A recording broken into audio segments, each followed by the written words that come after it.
The security guard at Hartwell and Associates handed Tobena Dyke his box at 9:17 on a Wednesday morning, not a Friday, not at the end of the month.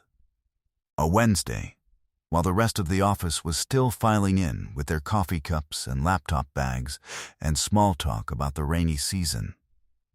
The box had a stapler in it, a framed photo of a woman he no longer spoke to, and a company mug with a small crack running from handle to rim that nobody had ever bothered to replace.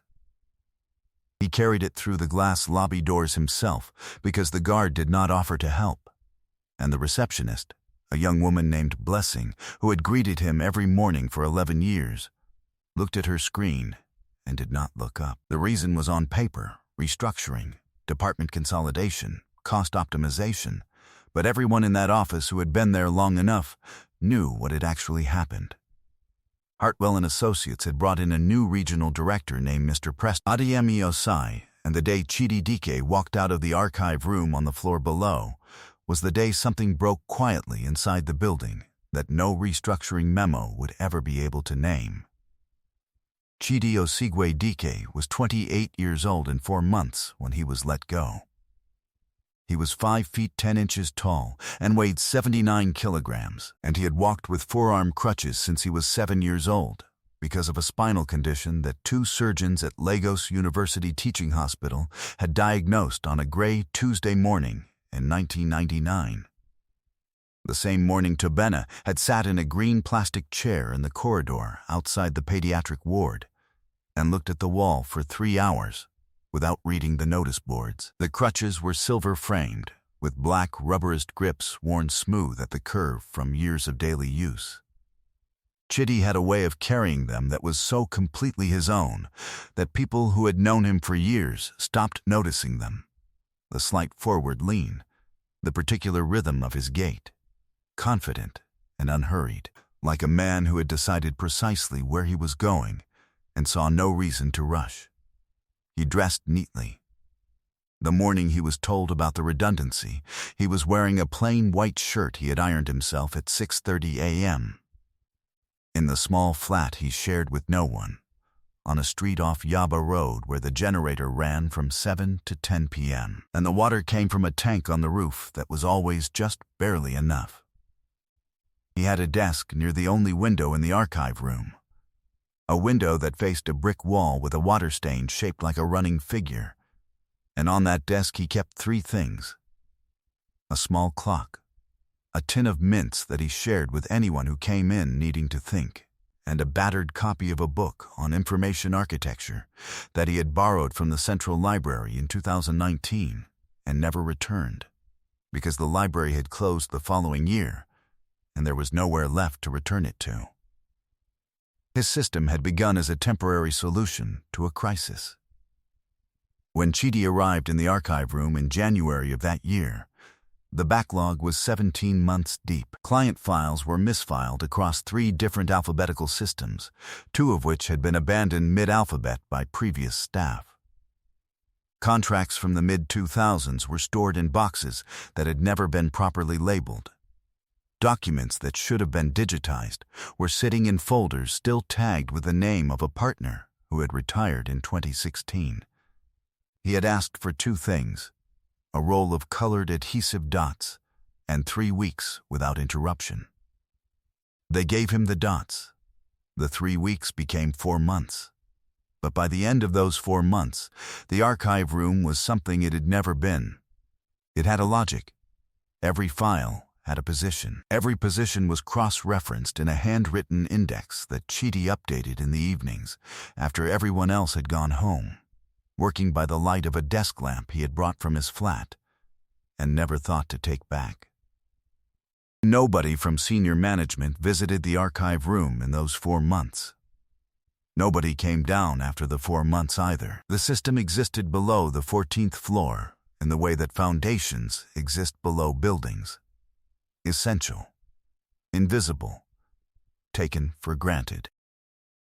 It was not taken for granted by the client services team on the 6th floor, who had stopped dreading requests for historical documents because they knew that if they called downstairs and asked Chidi, The file would arrive within 45 minutes with a sticky note on the cover, explaining how it had been cross-referenced and why. It was not taken for granted by the two lawyers who, in February of the previous year, had found themselves in a courtroom with opposing counsel claiming that a specific client contract did not exist.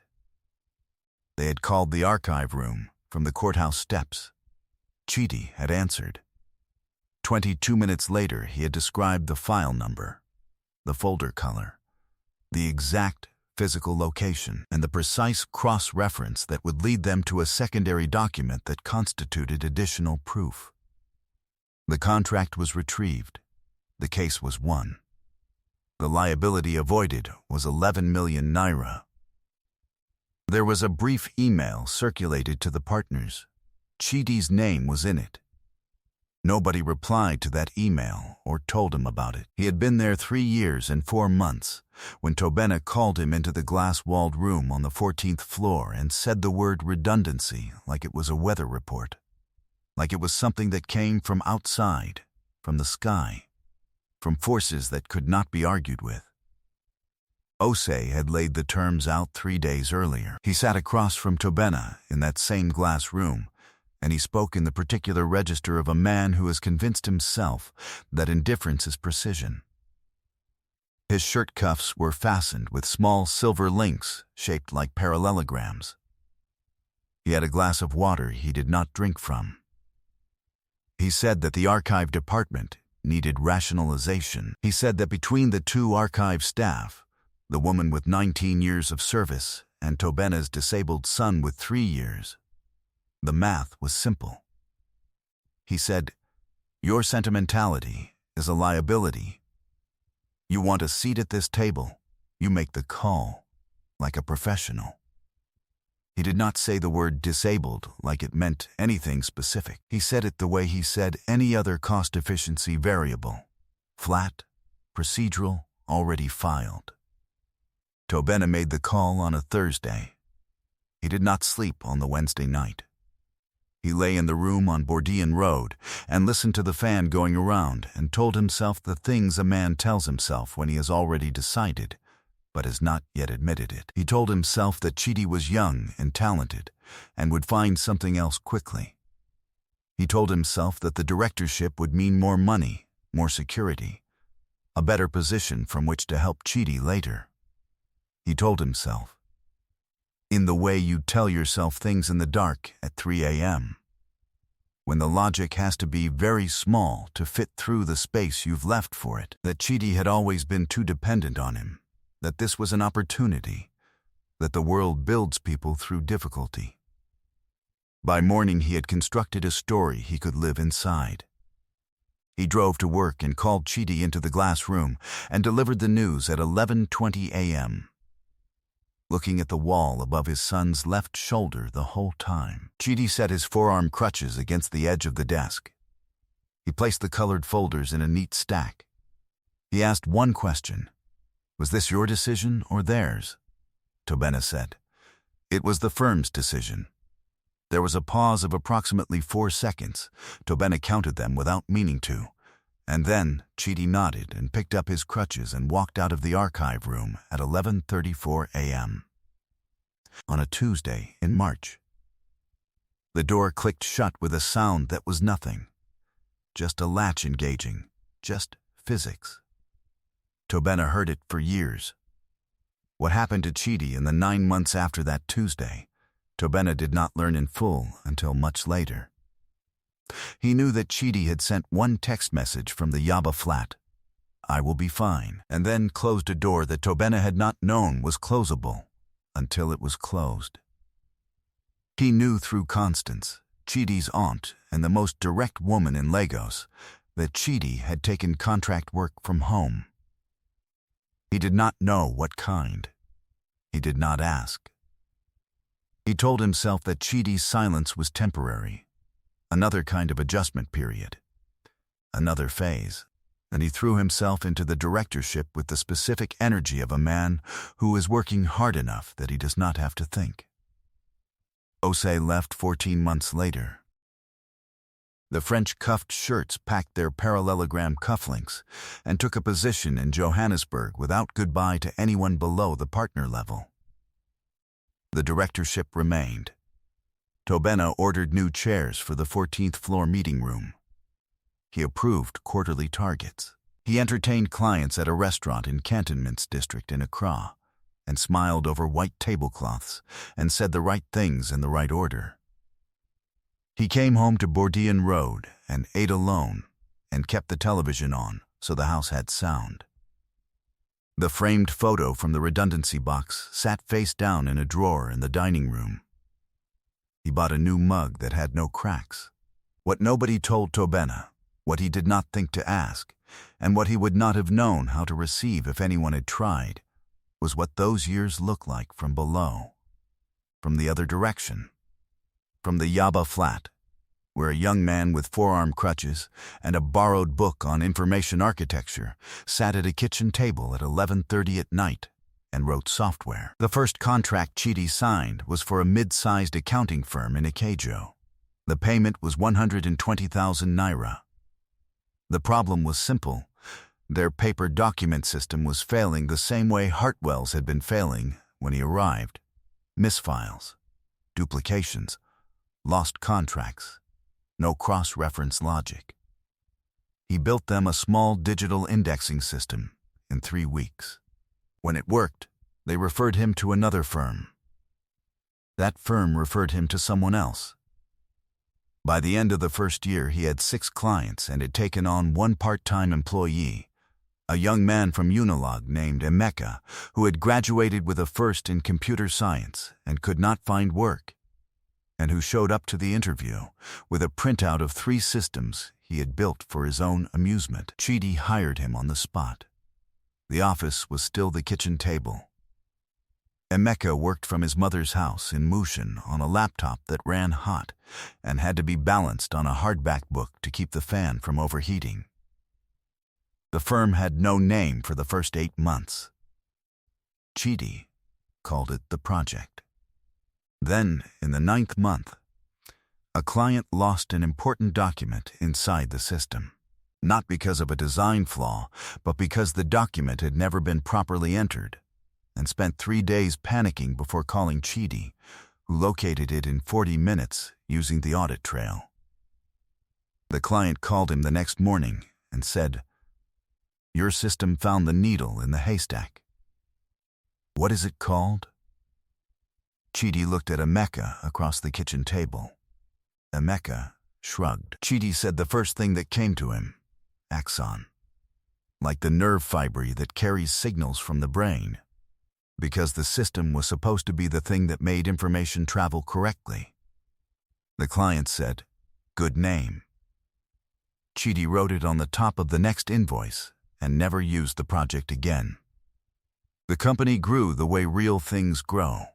Not uniformly, not smoothly, but with the specific irregular energy of something, rooted well. There were months where nothing moved. There was a contract in Abuja in the 2nd year that took 6 months to close and nearly ran Chidi's operating funds to 0. There were clients who did not pay on time and one who did not pay at all. And that particular silence, the kind that comes from a phone that stops being answered, Chidi recognized from somewhere very specific in his life and knew how to wait it out. There was a period of 4 months where he worked 12-hour days and slept on a mattress on the floor of what had become a proper office in a rented space off Yaba Road. Because the commute from the flat was eating time he could not spare. By the 4th year, Axon had 7 employees and a proper office with a door that locked. By the 6th year, it had a proper product, no longer a service built by hand for each client, but a platform that could be deployed and configured. A piece of software that did what Chidi had once done with colored dots and a handwritten index, but at scale, automatically, for any institution that dealt in paper and law and things that had to be found when they were needed. The 7th year brought the bank contracts. The 8th brought Nairobi. The 9th brought Adese, who read the first version of the investor deck in a single evening and handed it back with 14 annotations in red pen, and whose handwriting on the margins of that document was the most useful feedback the company had ever received. None of this reached Bourdieu Road. Tobena ordered new chairs. He attended quarterly meetings. He approved expense reports. He came home to a house that was large and paid for, and absolutely quiet. It was Constance who called him on a Tuesday evening in October, 7 years and 2 months after the click of the archive room door, and said without preamble, "Your son built something. Find out what it is before someone else tells you." He found out 3 days later when the managing partner placed a printed article on his desk and tapped it once with 2 fingers and walked away without speaking. The article was from a technology business publication dated the previous Friday. It described a company called Axon Record Systems. It described a Series B funding round of $4.3 million. It described contracts with 2 major Nigerian banks and 1 Nairobi insurance group. In the photograph below the headline, 4 people stood in front of a building in the Yaba Tech district.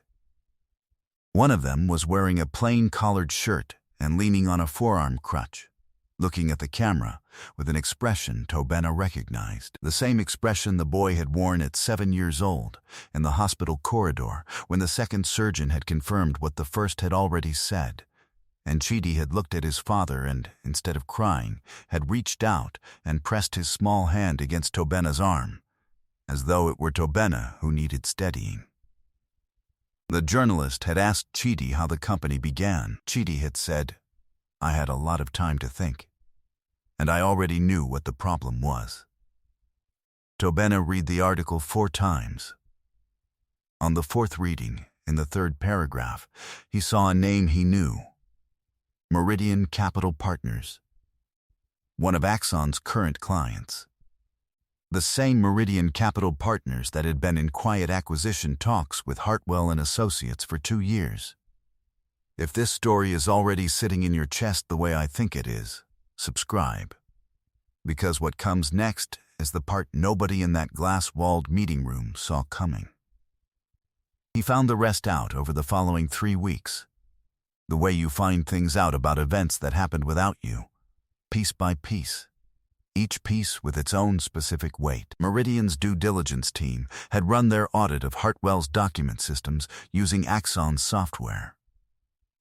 The archive room, the one rebuilt after Chidi's departure without the color-coded system, without the handwritten index, without the man who had answered a call from a courthouse steps and turned the files around in 22 minutes, had accumulated errors across 7 years. Misfiled contracts, missing client documents, compliance gaps that required expensive outside review to even begin to quantify. When Meridian's team put their number in the report, the figure was 23.7 million naira. The acquisition offer was reduced by 1/3. The managing partner called an emergency board meeting. Tobena's directorship was item 3 on the agenda. The letter about his own redundancy arrived on a Thursday afternoon. He sat with it at the dining table for a long time. He was 59 years old and had spent 22 years and 8 months at a firm that had now handed him the same language he had delivered to his son: restructuring, cost optimization. Thank you for your service. The mug without the crack sat on the counter behind him. He looked at it for a while. Then he opened the drawer and took out the framed photo and looked at that too. He called Constance. She answered on the second ring. "I know," she said, before he had finished her name. "I need to see him." The silence she gave him was not cruel. It was the silence of a woman who had been carrying something for years and was deciding, carefully, whether the moment had finally arrived. "He knows about the redundancy," she said. "He found out yesterday. He called me first." A pause. "He said he isn't angry. He said he hasn't been angry for a long time." Another pause, shorter. He said if you want to talk, he'll be at the Yaba office tomorrow at 10. Tobena arrived at 9:48. The reception area was quiet and clean. A young woman in a headset sat at the front desk. The waiting chairs were low and comfortable. Through a wall of glass, he could see into an open plan office where people sat at standing desks and shared screens, and on a far whiteboard, 3 columns of notes were written in green marker. The office smelled of coffee and new carpet, and something he could not name but that felt, in a way he had no language for, like productivity chosen freely rather than performed. At 10:03, Chidi came through the glass door. He was heavier than Tobena remembered, not in an unhealthy way, in the way of a man who ate regular meals and slept without interruption. He wore a gray shirt and dark trousers. His forearm crutches caught the morning light as he crossed the room. He looked at his father for a moment. Then, "Come in." They sat at a round table in a small side office. Through the window, the street ran below them. Between them on the table was a glass of water, placed there before they arrived by someone who knew they would need time. Tobena had prepared things to say. In the car he had worked on them carefully. They were gone. "I don't know how to start," he said. "I know," Chidi said. "I made a choice I can't undo. I told myself things that weren't true. For a long time I know," Chidi said again. Not coldly, not warmly. With the quality of attention he had always brought to problems, full, patient, unperformed. "I'm not here because of the company," Tobena said. Chidi looked at him steadily. "Are you sure?" It was a fair question. Tobena sat with it honestly. Then, "No, I'm not completely sure. But the part of me that came here is the part that's sorry. That part is real." Chidi looked at the table, then back at his father. "I spent a long time thinking about what I would say to you," he said. "I worked through many versions. For the first year I wanted to explain what it felt like to be the math that came out wrong. The liability. The optics problem." He said those last 2 words without anger, but with a precision that landed like something set carefully on glass. "After the first year I stopped working on the speech. I had other things to build." He turned the pen over once in his fingers, set it down. "You didn't ruin me. I want you to understand that, not because you were careful, but because the thing you thought you were taking away was not the thing that mattered. What mattered was already mine. It had always been mine." He paused. "You cannot take that kind of thing." Tobena felt something behind his eyes that he had not felt in a long time. He kept his gaze on his son and did not look away. "What happens now?" he asked. "That's up to you," Chidi said. He did not offer Tobena a job. He did not offer forgiveness as a transaction or a performance. He spoke to his father the way he had spoken to him before the glass-walled room, directly, without needing approval, without managing anyone's feelings. He talked about the Nairobi contract. He talked about the whiteboard in the main office and the problem it was trying to solve. He talked about Adaeze, the lawyer he was going to marry in the spring, who had walked him through his first client agreement without charging him, who had said she wanted to see what he built. At 11:41, the assistant knocked and opened the door and said the Nairobi call was on the line. Chidi stood. He extended his hand. Tobena stood and took it. "Same time next week?" Chidi said. Tobena nodded. Walking back through the reception area, Tobena stopped once at the glass wall and looked in. Chidi had moved to the window. His forearm crutches rested against the frame beside him. He was already on the phone. Already somewhere else, Nairobi, the next contract, the next problem, forward. He did not look back. Tobena pushed the door open and walked out into the Lagos morning. What Tobena Dyke actually lost was not the directorship. It was not the company mug. And it was not the 22 years and 8 months of loyalty to a firm that handed them both paper boxes in the end. What he lost was 10 years. A decade of dinners not shared, of milestones reached alone, of a son who had to learn to be extraordinary without a father present to witness it. That was the real cost. It did not disappear because of a round table in Yaba and a glass of water and a hand extended across the years. But it was a beginning, and beginnings have their own weight. There are people who look at another person and see only the surface of what is in front of them. They see the crutches. They see the limp. They see the archive room instead of the mind inside it, the dress instead of the woman wearing it, the plastic bag instead of the person carrying it. They build their entire judgment of another human being from a single visible detail, and then they make decisions, institutional, financial, permanent, on that basis. This is not unusual. It happens in hospitals and boardrooms and school corridors and courtrooms. It happens in the quiet language of cost efficiency and optimization and what Osei called the optics of a floor. What those people cannot see, because their instrument of measurement is wrong for the job, is what the person carries inside.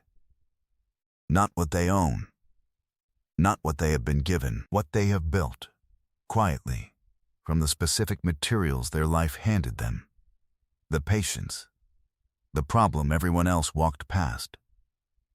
The long evenings alone in a room with a desk lamp and a roll of colored dots and a 17-month backlog and the absolute, unarguable knowledge that order was possible. You cannot erase what a person carries inside their hands. A door closed does not take with it what was behind it. The system gets dismantled. The archive room reassigned. The orange tabs removed. And 10 years later, the mind that built it is running a company, and the software it created is the instrument by which the firm that let it go is now being measured. The people who think they are handing others an ending are often, without knowing it, handing them a key. Leave your answer in the comments. If the person who overlooked you, who made the calculation that left you out, could see what you've built since that day, would you want them to see it? And if they came and said sorry, would you open the door? I really want to read it. Subscribe for more stories about hidden strength, quiet power, and the people the world overlooks until they change everything. I'll see you in the next one.